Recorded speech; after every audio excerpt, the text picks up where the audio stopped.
Welcome back to Everything Bullpup.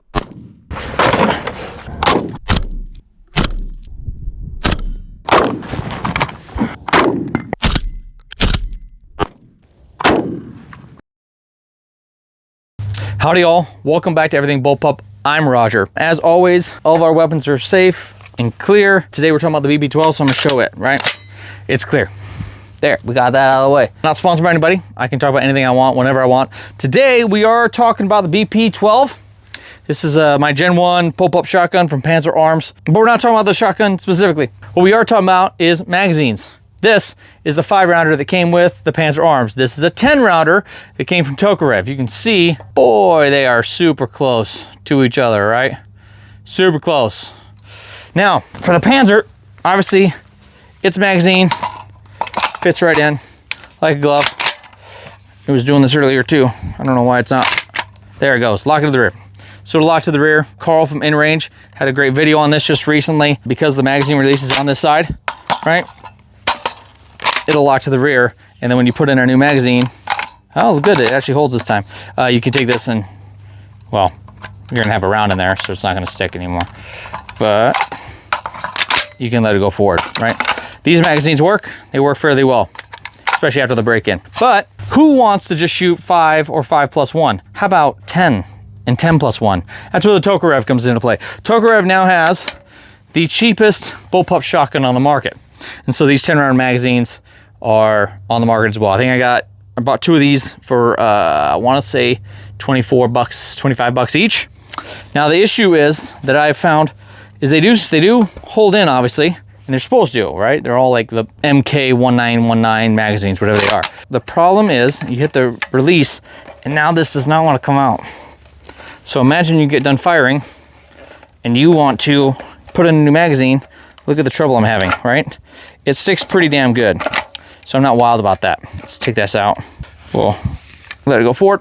I don't know if that's just a problem where it needs to break in and we need to work with it a little bit and it kind of needs to wear, but it is an issue right now. Let's head out to the range and actually put some rounds to it, and then we'll make a better call whether it's worth it or not. You can see it says right down there, Tokarev USA. Now, I have messed with this a bit, and the issue with this is that it sticks and it doesn't really want to come out. I have had issues with it, so I'm curious to see how it does today. You can actually see a little bit of the wearing that's going on up here. So I'm curious if, I mean, they were pretty cheap. They were 25 bucks each back when I bought them several months ago. But I have noticed the actual Panzer Arms 10-rounders on PSA, I believe, were the same price. So I'm kind of curious if those were to work better in the Panzer Arms versus the Tokarev itself. If you have the Panzer Arms 10-rounders, let me know in the comments. Right now, I have one in the plug. We're gonna engage just some junk out there, throw in the 10-rounder and engage these clays and then dump the rest. 10 rounds in it if it's a 10-round magazine? Probably. Shotgun shell, it's cheap. Now let's see. In case you're wondering why you're watching me load more rounds into this 10-round magazine, it's because I was gonna go cheap. And my production assistant slash director slash camera woman slash partner in crime over there said, well, wait a minute, if it's a 10-round magazine, don't you want to put 10 rounds in? I know you're trying to be a cheap asshole and only put 5 in, but don't you want to put 10 rounds in? And I went, number 1 is why I married you. Number 2, you're probably right. All right, so we got 10 in, and we have 1 in the plug on this. So we're gonna save our targets for once we put the Tokarev 10-rounder in. And honestly, I've shot it once or twice, and we do have issues with it dropping clear, so that makes me worry about three gunning, because if it's not going to drop out of the weapon, it's kind of a problem, right, when you're on a stage and you're trying to get it out. For hunting and stuff, the 5-rounders are fine. All right, so here we go. I think I'm going to start in the kneeling, because why not? I have one in the chamber.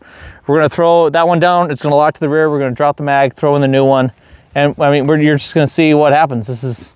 I'm not churching this up at all. This is what it is. No better way to do it than to do it. Here we go.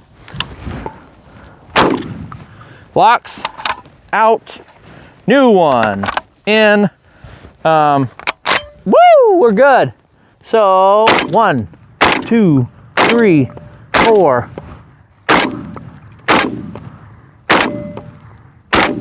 I don't like that. Let's finish that one off. Oh, let's see. There it goes. So that time she ran flawlessly.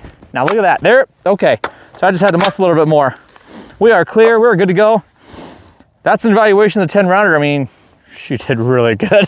I'm quite impressed with that. The Tokarev 10 rounder, based off of that right there, I think there's a little like, you just gotta get used to it a little bit. She popped free just fine. Based off of that, I would take her 3 gunning, and in the BP12.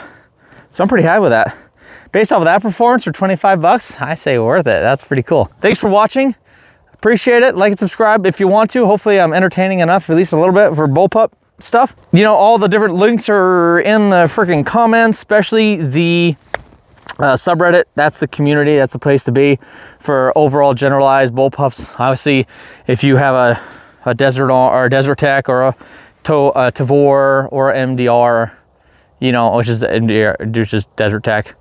RDB, there we go. If you have like an RDB, go to Keltec. The subreddit, that's the generalized place to go. It will always be free. We just manage it and let people be part of the community, right? Especially if you're curious about bullpup, it's gonna be a lot of positivity there. Appreciate everybody watching, and we'll catch you next time.